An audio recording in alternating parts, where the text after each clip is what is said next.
A noite já ia alta quando fiz minha última ronda pelos corredores frios da enfermaria. Era o meu primeiro mês trabalhando no hospital.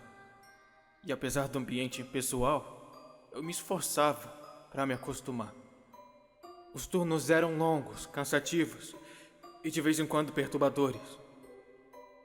Os outros enfermeiros faziam piadas sobre a ala antiga do hospital, contando histórias sobre pacientes que nunca partiam de verdade. Eu ria junto, mas sentia um arrepio incômodo a cada vez que passava sozinho por aqueles corredores silenciosos. Foi no depósito de suprimentos que encontrei o caderno. Estava enfiado no fundo de uma gaveta, entre os frascos de soro e ataduras esquecidas. A capa de couro estava gasta e algumas páginas estavam amassadas, como se tivessem sido folheadas com pressa ou nervosismo. O nome rabiscado na primeira folha era Miguel A. Souza, um paciente que falecera semana passada. Eu lembrava vagamente dele, um homem idoso, magro, de olhos inquietos. Diziam que ele murmurava sozinho à noite, falando sobre sombras no teto e vozes que sussurravam seu nome. Com curiosidade hesitante, comecei a ler. A primeira página parecia normal, quase banal. Miguel escrevia sobre a rotina do hospital, sobre os remédios, os enfermeiros que iam e vinham. Mas conforme virava as páginas, os relatos se tornavam mais estranhos.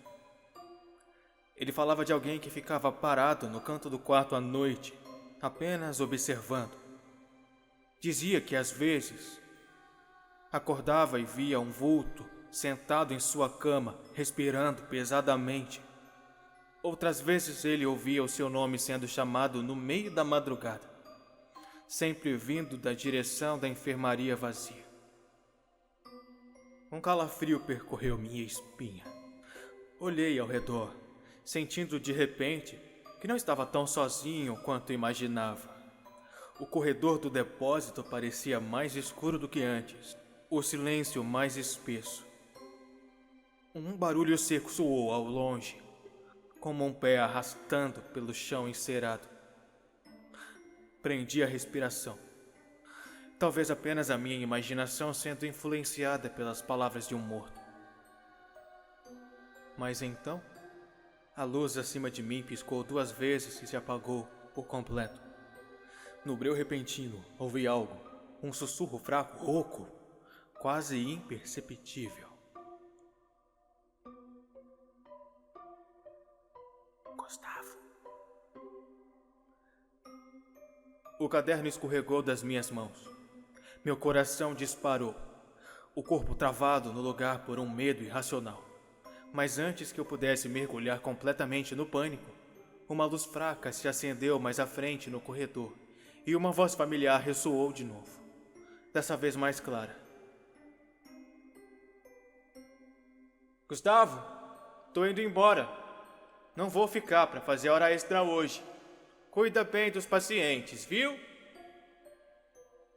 Era Camila, uma das enfermeiras mais antigas do hospital.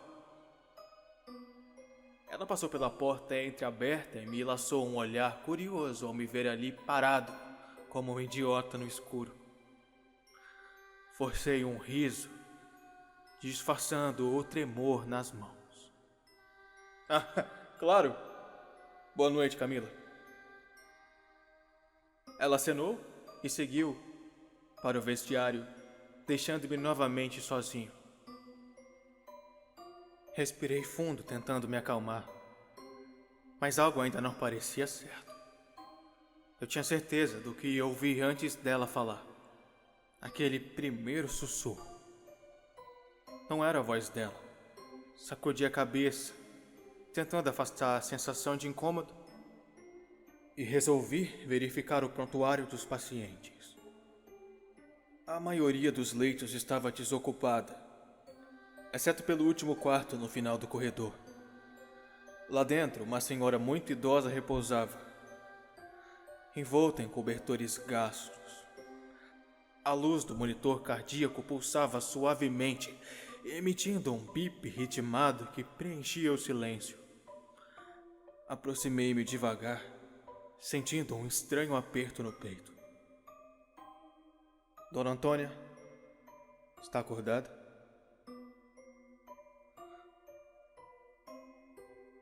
Os olhos dela se abriram lentamente. Pequenos, fundos, brilhavam na penumbra do quarto.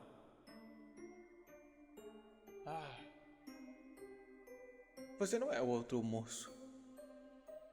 Ela murmurou, a voz trêmula. Franzi a testa.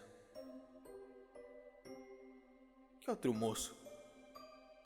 Ela virou a cabeça olhando para a cadeira vazia do lado da cama. Meu estômago revirou. O rapaz que fica aqui comigo, Miguel. Ele me fazia companhia toda noite. Dizia que não gostava de me deixar sozinha. Meu coração martelava dentro do peito. Miguel. O nome do paciente do caderno. O nome do homem que morreu há uma semana. Minha boca secou. E minha mente lutou para encontrar uma explicação racional. Talvez Dona Antônia estivesse delirando. Muitos pacientes idosos experimentavam confusão noturna. Mas algo no olhar dela me dizia que não era apenas isso. Ela não parecia perdida ou desorientada. Parecia certa. Ele ainda está aqui, me disse, como se confiasse um segredo. Seus olhos se voltaram para o teto e seus lábios tremeram levemente. Ele sempre volta. Tentei manter a voz firme. Dona Antônia, o Miguel faleceu há uma semana. Ela virou a cabeça lentamente para mim, franzindo a testa, como se eu tivesse dito algo absurdo.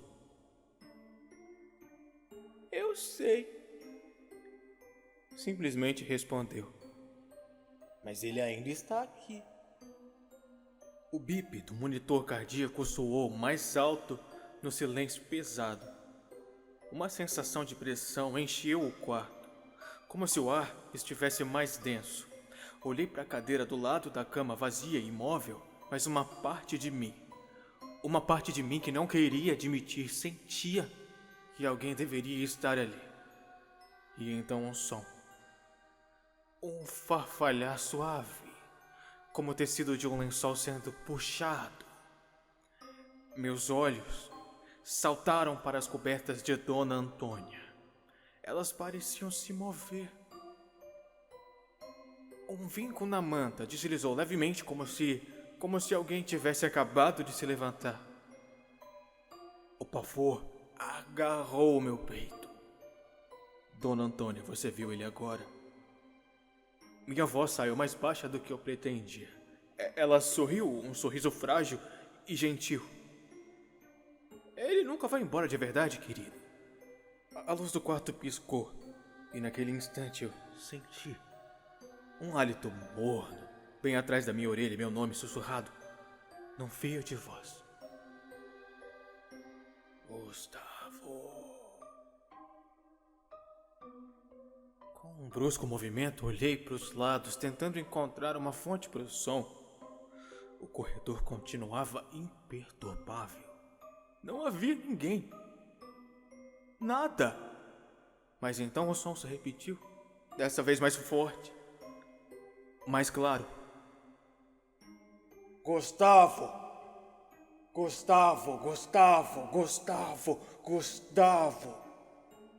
A voz parecia vir de algum lugar bem atrás de mim. Meus olhos se arregalaram e num impulso virei mais rápido, esperando encontrar um paciente perdido ou algum membro da equipe, mas o que eu encontrei foi um vazio absoluto. Minhas pernas estavam fracas, mas consegui me forçar a andar. Não rumo ao depósito, mas para os quartos. para onde as sombras não podiam me seguir. Mas a sensação de estar sendo observado se intensificava a cada passo. Entrei no primeiro quarto à minha direita,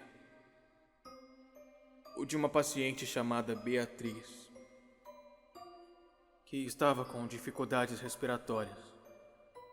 A máquina de ventilação soava como um sussurro entrecortado, mas não me acalmava. Eu a olhei. Sua respiração falhava. O oxigênio parecia não ser o suficiente. No entanto, tinha alguma coisa de errado. As cortinas estavam abertas, quando eu sabia com certeza que eu tinha fechado. O vento que entrava pela janela estava forte. Frio demais. A sensação de que alguém estava ali, espreitando na penumbra, se tornou impossível de ignorar.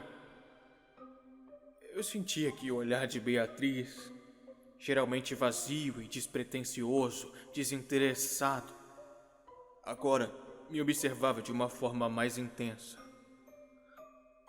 Seus olhos brilhavam de uma forma não natural, sem vida, mas como uma centelha de algo.